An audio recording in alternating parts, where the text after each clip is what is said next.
আসসালামু আলাইকুম ব্রজন রসিক ভাইয়েরা, আজকে আমরা জুম্মার নামাজ পড়ার জন্য চলে আসলাম তাবুক শহরের সুন্দর একটি মসজিদে। আর এর পাশেই পাওয়া যায় মুখরোচক সব খাবার।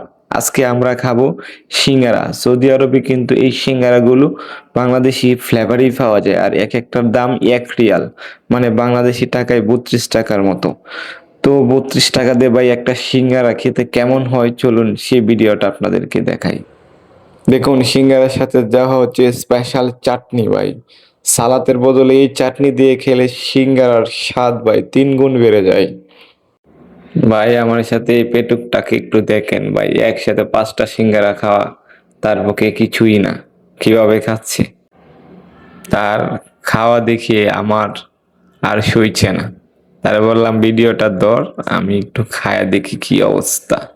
যদিও এখানে যারা সিঙ্গারা বেচে সবাই বাংলাদেশি, কিন্তু এখানে এই বাংলাদেশি সিঙ্গারা খাওয়ার জন্য কিন্তু পাকিস্তানি, ইন্ডিয়ান, নেপাল, মানে মাঝে মধ্যে দেখি মিশরি, এরা সবাই আসে। সবাই অনেক মজা করে সিঙ্গারাগুলো খায়।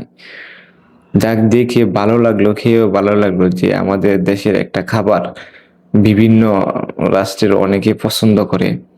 এবার সিঙ্গারার ভিতরটা দেখেন, এখানে শুধু আলু আর সাথে আছে ছোলা।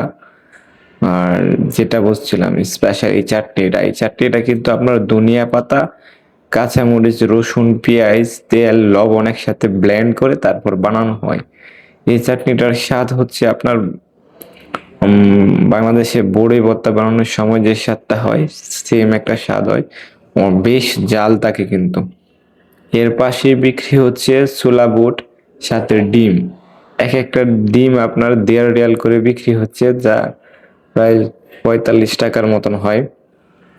সকালবেলায় কিন্তু এই ডিমগুলো আমাদের ক্যাম্পে ফ্রিতে দেয়, সেখানে না খেয়ে এখন টাকা দিয়ে কিনে খাচ্ছি ভাই। এটাই বিদেশ।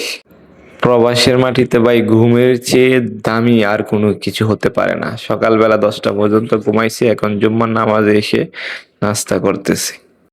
তো ক্যাম্পের ডিমের সাথে এই ডিমগুলোর পার্থক্য হলো এগুলো একটু ফ্রাই করা, আর ক্যাম্পে আমাদের যে ডিমগুলো দেয় সেগুলো শুধু সিদ্ধ করা।